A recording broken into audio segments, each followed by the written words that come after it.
Hi y'all, welcome to my shop. You ever get a request to do some practical wood turning for somebody, perhaps for pay? Well, that's what I want to talk about in this particular video, a particular project that came my way, and some of the considerations that that I looked at and thought about before I decided this was something that I was willing to help the person out with.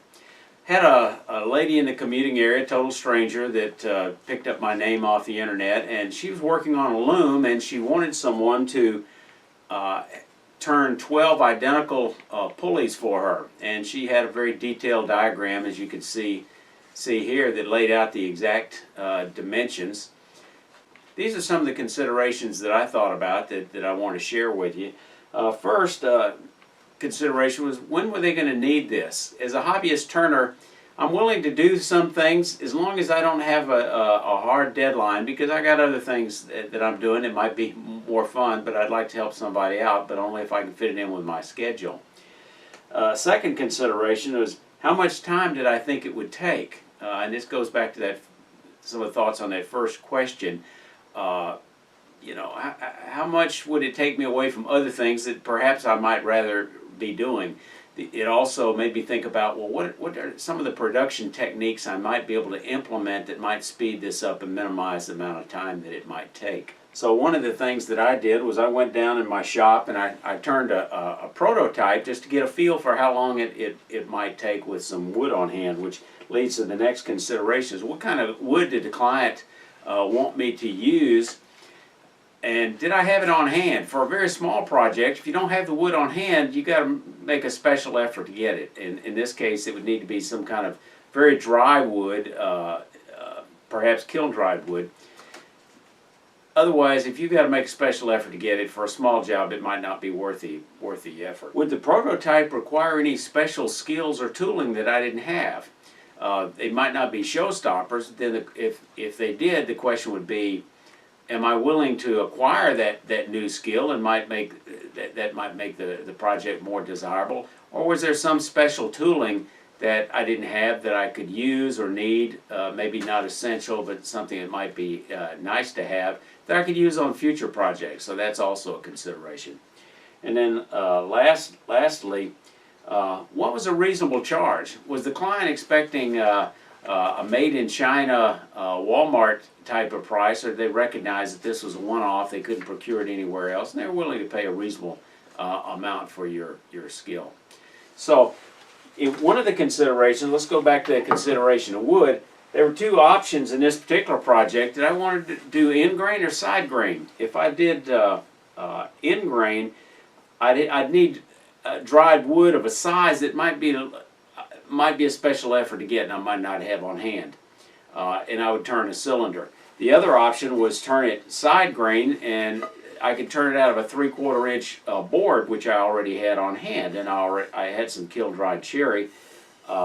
So I opted for this approach because I felt like, you know, the wood's on hand. In addition, because it's already finished on both sides, that would speed it up, whereas if I did this, every time I sliced one off, I would have to finish both sides of it. Also, it looked like for a pulley, maybe doing in grain, the sides of the pulley would be weak. Maybe not a big issue.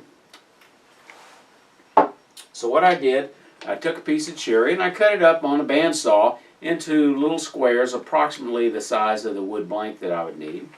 Then I took them over to the drill press. I've got one with a hole drilled in it. Drill press. And I made a jig. Let me show you that. Oh, I found the 9/32 drill bit I used, mounted that in a drill press, and then I set up my drill press table to fence with a stop block in order that I could center every one of these easily by just moving it into position with this setup here. And then I drilled each one. First thing I'm going to do is turn all these little blocks around. I could cut them on a bandsaw, but frankly it's faster, I think, with a little small bowl gouge. So then the consideration is, what do I use for a drive center? And I had a couple of choices. I had this great big old thing with a spring punch. That might work, but I was concerned about the teeth. If I got a little catch, it might chew up the side of it. The other one is this little stubby Morse taper off of my Nova Live Center, so I think that'll work just fine. I'll put that in. For the other side, I'll use a 60-degree cone, and that way it will center this perfectly true so the hole will be vertical to the pulley, which is a major consideration. And put it at an appropriate height with the cutting edge of the bowl gouge be on center. Make sure it's clear. I got to turn between centers. I've got a caliper set for just a shade over 1.5 inches to account for any sanding. I made these blocks about all of them 1 5/8 inch. So by the time I got them round, I'd be right in the ballpark of being right on the money. So I'm going to turn this up at a very high speed. And I'm using this tiny little 3/8 inch C-flute bowl gouge. And I'm just going to ease the edge off.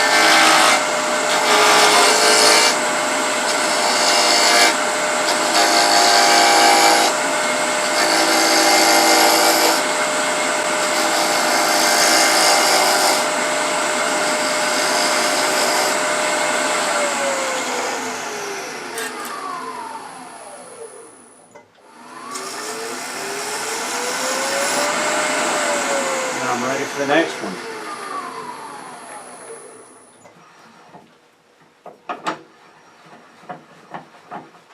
Okay, now we put in the next one.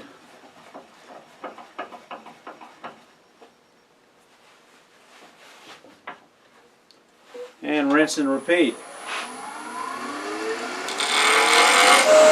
When you do the same task over and over and over, you get faster at it. What started off taking me 3 minutes, now I get down to about a minute. I'm turning this thing about as fast as, excuse me, my lathe will go.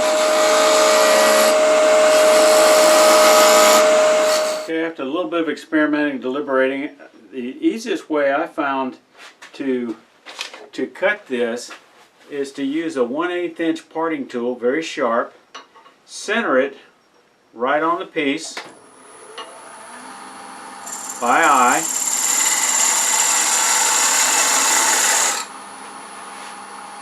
Get my calipers, check it for 1 inch diameter.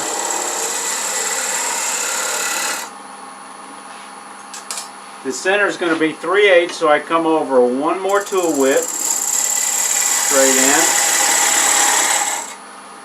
The other side 1/8 inch.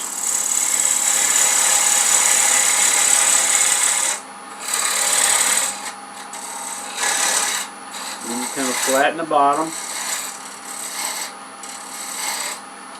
Now, the wall thickness is going to be 1/8 inch and then starts tapering down. 1/8 starts tapering down, so I'm going to come over here and then just skew this slightly and use that to come down about 1/2 tool width, 1/16 of an inch, and then just I tried a detail gouge, but this gave the smallest amount of tear out on this end grain. Then I sand it. For the last step, I'm going to buff all three of them on the Tripoli and the white diamond. I'm not going to put any wax on it. I'll touch this up just a second. A little bit on the white diamond, not as much on the white diamond as the Tripoli. You got to wear breathing protection because this stuff is very nasty in your lungs. I'm going to hold these in my hand. They're round. Spin them a little bit.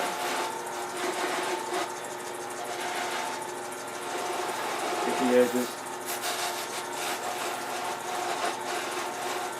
Then go ahead and hit the Tripoli, the white diamond at the same time.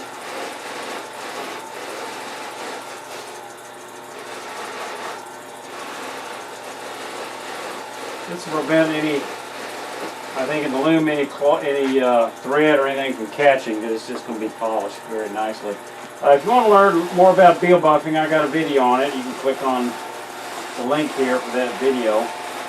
Okay, they're finished. All I got left is to call the client and have her husband come over, make a shop visit, and pick them up. If you like this video, share, like, subscribe, and comment. Y'all come back here.